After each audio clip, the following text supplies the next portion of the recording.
Today I'll be showing you how to fix Disney app not working on Roku TV. So first of all, maybe your TV is just too old for Disney Plus.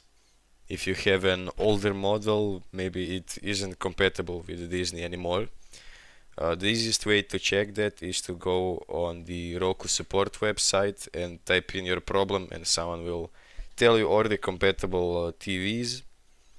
Or you can try to restart your Roku device. So these are all the instructions you need. Just press the settings button, navigate to system settings, and then click on restart. You can also try to remove and add the Roku channel. So restart your TV to clear its memory, then reinstall and add the Disney Plus channel. Or you can just update the Disney Plus app if it is outdated. Those are all the fixes.